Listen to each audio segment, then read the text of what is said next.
Hi, so I want to talk to you about cinematography, and to me cinematography is one of the most important things when it comes to films. The cinematographer or director of photographer is the person who brings a story to life.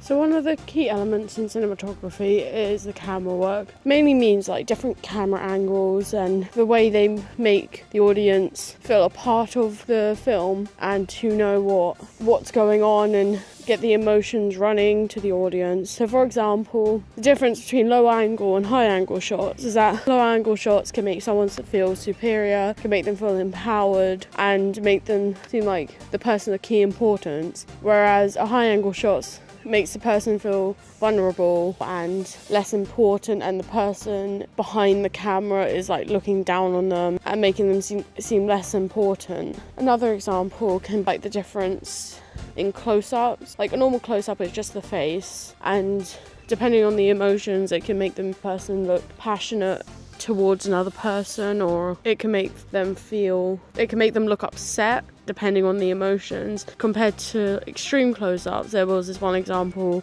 of a person who had an extreme close-up on his eyes, which to the audience makes him feel intimidated and serious, because you can see the emotions in his eyes and you can see that he's serious about his business and he's serious about what he's doing, so it makes him seem intimidating. Another part of cinematography is the equipment that is used to help with the scenes. Sometimes they will use things like dollies to stabilize the shot, and sometimes they'll have like the dollies on the machines that can move it around, so if they're doing a tracking shot it will be moved but it will still be smooth and the camera won't be wobbly. And like in some of the films they would have a scenery shot where they would have the camera go around the city or the place where the action's being held, and it will have a high angle shot of all of the buildings and like the scenery around it, and they would usually put that on a green screen or have like a crane and go around the city and film it. And they would use a lot of equipment just to stabilize the shots, and the cinematographer or the director of photography would be in charge of getting all of those equipment and getting the right camera angles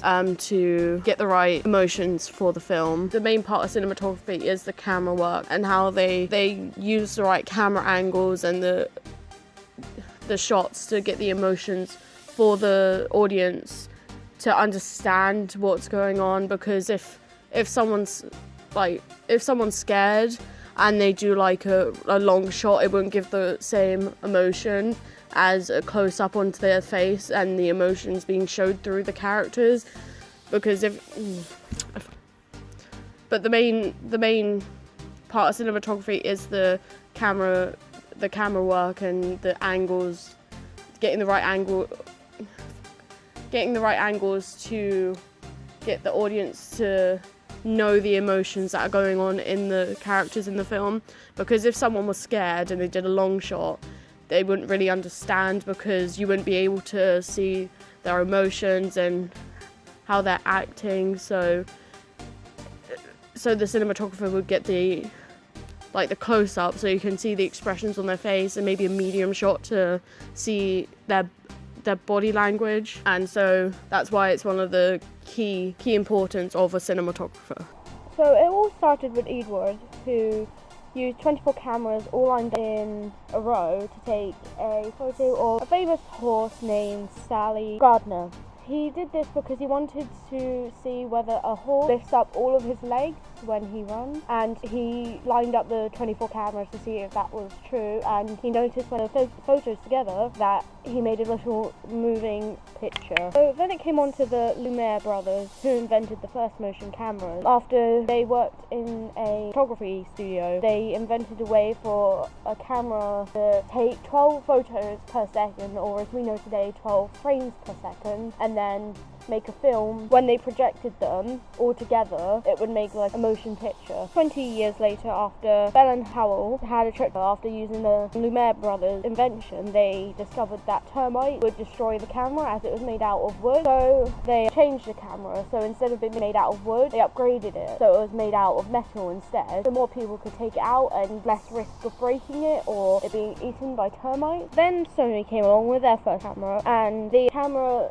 made the motion motion pictures, kind of developed it on tape. The tape was saved within the camera. Once it's been filmed, they had to take it out and put it in a video player, which would save a lot of development time. So nowadays what we have drones which are remotely controlled, which you can get high up into the sky and film, which is good for camera workers because it would save them at putting them through harm. But the only problem is that sometimes you need experience with drones because they are very hard to control. We also have fusion cameras, which helps with 3D effects. Nowadays you can go into movies and you can watch things in 3D, which kind of makes things come out of the screen, and with the fusion camera it can make you actually feel like you're seeing the people right in front of you rather than just having it on a flat screen. It actually brings you into the movie. So throughout my research I found important people like George Melies. George Melies was one of the first people who found out about special effects, and he was out taking videos and his camera jammed, and when it finally started working again he noticed that